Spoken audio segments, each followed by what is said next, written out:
ಸಮುದಾಯದಲ್ಲಿ ಸೃಷ್ಟಿಯಾಗಿರುವಂತಹ ದಂಗಲ್ ಬಗ್ಗೆ ಮಾತಾಡೋದಕ್ಕೆ ವೀಕ್ಷಕರೇ ನಿಮ್ಮ ಪರವಾಗಿ ವೀಕ್ಷಕರ ಪರವಾಗಿ ಸಾಕಷ್ಟು ಜನ ಆಡಿಯನ್ಸ್ ನಮ್ಮೊಂದಿಗಿದ್ದಾರೆ. ಬನ್ನಿ ಅವ್ರನ್ನ ವೆಲ್ಕಮ್ ಮಾಡೋಣ. ತಮ್ಮೆಲ್ಲರಿಗೂ ಕೂಡ ರಾಧಕ ಪಂಚಾಯಿತಿ ವಿಶೇಷ ಕಾರ್ಯಕ್ರಮಕ್ಕೆ ಸ್ವಾಗತ. ಇವತ್ತಿನ ರಾಧಕ ಪಂಚಾಯಿತಿಯಲ್ಲಿ ಮುಸಲ್ಮಾನ ಸಮುದಾಯದಲ್ಲಿ ಎದ್ದಿರುವಂತಹ ಒಂದು ಬೆಂಕಿ ಅಥವಾ ಬಿರುಗಾಳಿ ಏನಿದೆ ಇದರ ಬಗ್ಗೆ ಮಾತಾಡೋದಕ್ಕೆ ಬೇರೆ ಬೇರೆ ಪಕ್ಷಗಳಿಂದ ಅತಿಥಿಗಳಿದ್ದಾರೆ. ಬನ್ನಿ ಅವ್ರನ್ನ ವೆಲ್ಕಮ್ ಮಾಡೋಣ. ನಮ್ಮೊಂದಿಗೆ ಇದ್ದಾರೆ ಕಾಂಗ್ರೆಸ್ ಪಕ್ಷದ ವಕ್ತಾರರಾದಂತಹ ಚಾಂದ್ ಪಾಷಾ ಸರ್. ತಮಗೆ ವಿಶೇಷ ಕಾರ್ಯಕ್ರಮಕ್ಕೆ ಸ್ವಾಗತ. ಇನ್ನು ರಾಜ್ಯ ಬಿಜೆಪಿ ಅಲ್ಪಸಂಖ್ಯಾತ ಘಟಕದ ಅಧ್ಯಕ್ಷರಾದಂತಹ ಥಾಮಸ್ ಅವರು ನಮ್ಮೊಂದಿಗೆ ಜಾಯಿನ್ ಆಗಿದ್ದಾರೆ. ಸರ್, ತಮಗೂ ಕೂಡ ವಿಶೇಷ ಕಾರ್ಯಕ್ರಮಕ್ಕೆ ಸ್ವಾಗತ. ದಾವಣಗೆರೆ ದಕ್ಷಿಣ ವಿಧಾನಸಭಾ ಕ್ಷೇತ್ರದಲ್ಲಿ ಪಕ್ಷೇತರ ಅಭ್ಯರ್ಥಿಯಾಗಿ ಸ್ಪರ್ಧೆ ಮಾಡಿರುವಂತಹ ಯಂಗ್ ಸ್ಟಾರ್ ಪಕ್ಷದಿಂದ ಶಬಾಸ್ ಖಾನ್ ಇದ್ದಾರೆ. ತಮಗೂ ಕೂಡ ವಿಶೇಷ ಕಾರ್ಯಕ್ರಮಕ್ಕೆ ಸ್ವಾಗತ. ಇನ್ನು JDS ವಕ್ತಾರರು ಹಿರಿಯ ನಾಯಕರು ನಾಗೇಂದ್ರ ಪ್ರಸಾದ್ ಸರ್ ಜಾಯ್ನ್ ಆಗಿದ್ದಾರೆ. ಸರ್, ತಮಗೂ ಕೂಡ ಸ್ವಾಗತ. ಬನ್ನಿ ಹಾಗಾದ್ರೆ ನಮ್ಮ ಈ ಒಂದು ಚರ್ಚೆಯನ್ನು ಆರಂಭಿಸೋಣ. ಮೊದಲನೇದಾಗಿ ಈ ಚರ್ಚೆಯನ್ನು ನಾವು ನಮ್ಮ ಚಾಂದ್ ಪಾಷಾ ಅವರೊಂದಿಗೆ ಆರಂಭಿಸೋಣ. ಸರ್, ಶಿಸ್ತಿನ ಹೆಸರಿನಲ್ಲಿ ಮುಸಲ್ಮಾನ ಸಮುದಾಯದ ಹಲವಾರು ನಾಯಕರನ್ನ ಕಿಕ್ಔಟ್ ಮತ್ತು ರಾಜೀನಾಮೆ ಏನು ಕೊಡಿಸಲಾಗ್ತಾ ಇದೆ, ಈ ವಿಚಾರಕ್ಕೆ ನಿನ್ನೆ ಜಬರ್ ಖಾನ್ ಅವರು ಒಂದು ಮಾತು ಹೇಳಿದ್ರು. ಹೌದಾ, ನಾವು ಪಕ್ಷ ವಿರೋಧಿ ಚಟುವಟಿಕೆ ಮಾಡಿದ್ದೀವಾ? ಹೌದಾ, ನಾವು ಅಶಿಸ್ತು ಪ್ರದರ್ಶನ ಮಾಡ್ತಿದ್ದೀವಾ? ಹೇಗೆ ಪ್ರದರ್ಶನ ಮಾಡಿದ್ದೀವಿ ಅನ್ನೋದನ್ನ ಹೇಳಿ ಅಲ್ಲ ಅಂತ ಹೇಳ್ದೆ ಕೇಳ್ದೆ ಇಷ್ಟ ಬಂದಂಗೆ ಯಾರನ್ನ ಬೇಕಾದರೂ ತೆಗಿಬೋದು, ಯಾರನ್ನ ಬೇಕಾದರೂ ರಾಜೀನಾಮೆ ಕೊಡಿಸ್ಬೋದು. ಏನು ನಡೀತಾ ಇದೆ ನಿಮ್ಮ ಪಾರ್ಟಿಯಲ್ಲಿ? ನೋಡಿ, ಮೊದಲನೇದಾಗಿ ಮುಸಲ್ಮಾನರು ಅನ್ನೋದು ಇದನ್ನ ನೀವು ಒತ್ತಿ ಹೇಳ್ತಾ ಇರೋದು ಉದ್ದೇಶನೇ ನನಗೆ ಅರ್ಥ ಆಗ್ತಾ ಇಲ್ಲ. ಹೇಳಿ, ಯಾರ್ಯಾರನ್ನ ತೆಗ್ದಿದ್ದಾರೆ ಈಗ ಒಂದು ತಿಂಗಳಲ್ಲಿ? ಯಾವ್ಯಾವ ಸಮುದಾಯದ ಯಾರ್ಯಾರನ್ನ ತೆಗ್ದಿದ್ದಾರೆ ಹೇಳಿ. ಒಂದು ನಿಮಿಷ, ನಾನು ಹೇಳ್ತಾ ಇದ್ದೀನಲ್ಲ ಮೇಡಮ್, ಹೇಳಕ್ ಸ್ವಲ್ಪ ಬಿಡಿ. ಇದು ಉಚ್ಚಾಟನೆ ಅಥವಾ ಅಮಾನತು ಮಾಡುವಂಥದ್ದು ಬರೀ ಕಾಂಗ್ರೆಸ್ ಪಕ್ಷ ಒಂದರಲ್ಲಿ ಅಲ್ಲ, ಎಲ್ಲಾ ಪಕ್ಷಗಳಲ್ಲೂ ಇರುವಂತಹ ಒಂದು ಪ್ರತಿಕ್ರಿಯೆ. ಅದನ್ನ ಹೇಳ್ತಾ ಇದ್ದೀನಿ. ನಮ್ಮಲ್ಲಿ ಇವತ್ತು ಪಕ್ಷಗಳ ಬಗ್ಗೆ ಮಾತಾಡೋದಕ್ಕೆ ಆಯಾ ಪಕ್ಷಗಳ ವಕ್ತಾರರಿದ್ದಾರೆ. ನೀವು ನಿಮ್ಮ ಪಕ್ಷದ ಬಗ್ಗೆ ಮಾತಾಡಿ. ಈಗ ಕಳೆದ ಒಂದು ವಾರದಿಂದ ಆಫ್ಟರ್ ದಾವಣಗೆರೆ ಉಪಚುನಾವಣೆ ಆದ ಮೇಲೆ ಕೇವಲ ಮುಸಲ್ಮಾನ ಸಮುದಾಯದ ನಾಯಕರನ್ನ ಕಿಕ್ಔಟ್ ಮಾಡ್ಲಾಗ್ತಾ ಇದೆ, ರಾಜೀನಾಮೆ ಕೊಡಿಸಲಾಗ್ತಾ ಇದೆ. ಅದರ್ವೈಸ್ ಆಲ್ಸೋ ಯಾರನ್ನಾದ್ರೂ ತೆಗ್ದಿದ್ದಾರೆ ದಾವಣಗೆರೆ ದಕ್ಷಿಣ ವಿಧಾನಸಭೆ ಚುನಾವಣೆ ನಂತರ ಅಂತಂದ್ರೆ give me numbers are details R names. ಮುಸಲ್ಮಾನರು ಅನ್ನೋದನ್ನೇ ಒತ್ತಿ ಯಾಕೆ ಹೇಳ್ತಾ ಇದ್ದೀರಿ ಅನ್ನೋದು ಬೇಕಲ್ಲ. ಯಾಕಂದ್ರೆ ಪಕ್ಷದಿಂದ ಏನಾದ್ರು ಯಾರೇ ಏನಾದ್ರು ಚಟುವಟಿಕೆ ಮಾಡಿದ್ರೆ ಅದನ್ನ ಯಾವ ಸಮುದಾಯದವರು ಅಂತ ನೋಡಿದ್ರೆ ಕ್ರಮ ತಗೊಳ್ತಾರೆ.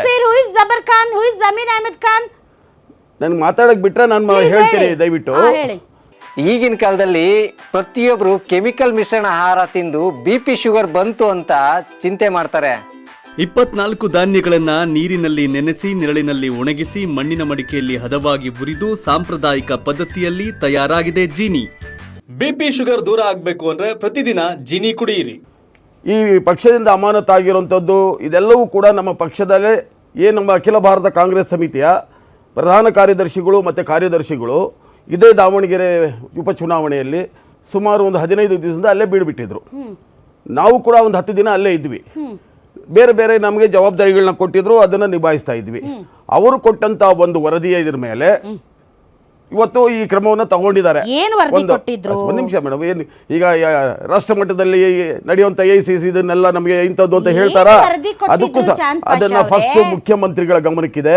ಮತ್ತೆ ಅದನ್ನೇ ಹೇಳ್ತಾ ಇದ್ದೀನಲ್ಲ ಮೇಡಮ್, ವಕ್ತಾರರಾದವ್ರಿಗೆ ಎಲ್ಲಾ ಪಕ್ಷದವರು ಕೂಡ ಇಂತಿಂತ ರೀಸನ್ ಅಂತ ಹೇಳಲ್ಲ. ಸ್ವಲ್ಪ ಕಾದು ನೋಡಿ ಏನು ಅಂತ. ಸಮುದಾಯಕ್ಕೆ ಏನು ಹೇಳಿದೆ ನಿಮ್ಮ ಮನಸ್ಸಿಗೆ ಬಂದಂಗೆ ನಾವು ತೆಗೆದಾಕ್ಬಿಡ್ತೀವಿ ಅಂದ್ರೆ what type of politics is this? ಸಮುದಾಯ ಏನು ಹೇಳಿದೆ ನಮ್ಗೆ ಇವ್ರ ಮೇಲೆ ಇವ್ರು ಬೇಡ, ಇವ್ರನ್ನ ಬಿಸಾಕಿ, ಇವ್ರು ಬೇಡ, ಇವ್ರನ್ನ ತೆಗೆದಿ ಅಂದ್ರೆ ಏನಿದು? ಇದೇನಿದು? ಇದು ಸರ್ವಾಧಿಕಾರಿ ಧೋರಣೆನ without any reason? Abdul Jabbar ಅವ್ರ ಬಗ್ಗೆ ಹೇಳ್ತೀನಿ. ಹೇಳಿ. ಅಬ್ದುಲ್ ಜಬ್ಬಾರ್ ಅವರು, ನಾನು ಕೆಲವೊಂದು ಟಿವಿಗಳಲ್ಲಿ ಮಧ್ಯದಲ್ಲೆಲ್ಲ ನೋಡಿದೆ. ನನ್ನ ಪಕ್ಕದ ಮನೆಗೆ ಬಂದಿದ್ರು ಕ್ಯಾಂಡಿಡೇಟು ಅಥವಾ ಇವರು ನಮ್ಮ ಮನೆಗೆ ಬರಲಿಲ್ಲ ಅಂತ ಹೇಳ್ತಾರೆ. ಇವರು ಅವ್ರ ಮನೆಗೆ ಹೋಗಿ ಕರೆಯುವಂತ ವ್ಯಕ್ತಿ ಅಲ್ಲ. ಅಂದ್ರೆ ಒಂದು ಉನ್ನತ ಮಟ್ಟದ ಸ್ಥಾನದಲ್ಲಿದ್ದಂಥವ್ರು, ರಾಜ್ಯದ ಅಧ್ಯಕ್ಷರಾಗಿ ಅಲ್ಪಸಂಖ್ಯಾತ ವಿಭಾಗದ ಅಧ್ಯಕ್ಷರಾಗಿದ್ದವ್ರಿಗೆ ಯಾರಾದ್ರೂ ಹೋಗಿ ಕರಿಬೇಕಾ? ಅವ್ರ ಜವಾಬ್ದಾರಿ ಇದೆ. ತನಗೆ ಟಿಕೆಟ್ ಸಿಕ್ಕಿಲ್ಲ ಅನ್ನುವಂತ ಬೇಸರ ಸಹಜ. ಸಾದಿಕ್ ಪೈಲ್ವಾನ್ ಇಡೀ ರಾಜ್ಯಾದ್ಯಂತ ಇವತ್ತು ದಾವಣಗೆರೆ ದಕ್ಷಿಣದ ಬಗ್ಗೆ ಜನ ಮಾತಾಡ್ತಾ ಇದ್ದಾರೆ. ಮುಸಲ್ಮಾನರಿಗೆ ತಮಗೆ ಅನ್ಯಾಯ ಆಗಿದೆ ಅನ್ನುವಂತ ಭಾವನೆ ಸೃಷ್ಟಿಯಾಗಿದೆ ಅಂದ್ರೆ that's because of Sadiq Pailwan, not because of Jabbar. Because Sadiq Pailwan ಅವರು ನಾಮಪತ್ರ ಕೊಡಬೇಡಿ ಅಂದ್ರೂ ಹೋಗಿ ನಾಮಪತ್ರ ಕೊಟ್ಟರು. ಅಲ್ಲ ಬಂದು ದರೆಗಿಳಿದು ಹೇಳಿದ್ರು ನಾನು ನಾಮಪತ್ರ ವಾಪಸ್ ತಗೊಳ್ಳಲ್ಲ ಅಂತಂದ್ರು. DK ಶಿವಕುಮಾರ್, ಸಿದ್ದರಾಮಯ್ಯನವರು, ಇಡೀ ನಿಮ್ಮ ಏನು ಕಾಂಗ್ರೆಸ್ ಘಟಕ ಇದೆ ಎಲ್ಲ ಅವ್ರ ಮನೆಗೆ ಹೋದ್ರಿ, ಅವ್ರನ್ನ ಎತ್ತಾಕ ಬಂದ್ರಿ, ಬೆಂಗಳೂರು ಕರ್ಕೊ ಬಂದ್ರಿ, ಪಕ್ಕದಲ್ಲಿ ಕೂರಿಸಿದ್ರಿ, ಸ್ಟೇಟ್ಮೆಂಟ್ಗಳನ್ನ ಕೊಡಿಸಿದ್ರಿ. ನೀವು ಅವ್ರ ಮನೆಗೆ ಹೋಗೋಕ್ಕಾಗುತ್ತೆ, ಅವ್ರ ಮನವೊಲಿಸೋಕಾಗತ್ತೆ, ಅವ್ನ್ ಕರ್ಕೊಂಡ್ ಬಂದ್ ಪಕ್ಕದಲ್ಲಿ ಕೂರಿಸಿ ಸಿದ್ದರಾಮಯ್ಯ ಅವ್ರು ಪ್ರೆಸ್ ಮೀಟ್ ಮಾಡಕ್ಕಾಗತ್ತೆ. Why not Jabbar?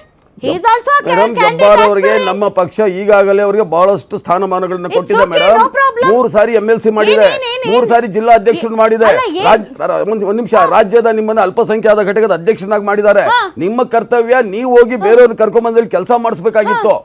ಅದು ಬಿಟ್ಟು ನನ್ನನ್ನು ಮನೆಗೆ ಕರೆದಿಲ್ಲ ಅಂದ್ರೆ ಮಲ್ಲಿಕಾರ್ಜುನ ಅವ್ರ ಮನೆಯಲ್ಲಿ ಸಮರ್ಥದೇನು ಮದುವೆ ಇರಲಿಲ್ಲ. ಅಲ್ಲಿ ಪಕ್ಷದ ಜವಾಬ್ದಾರಿ ನಮ್ಮನ್ನೆಲ್ಲ ಕರೆದಿದ್ರ, ನಾವೆಲ್ಲ ನಮ್ಗೆ ಏನ್ ಜವಾಬ್ದಾರಿ ಕೊಟ್ಟರು ಹೋದ್ವಿ, ನಾವು ಮಾಡಿದ್ವಿ.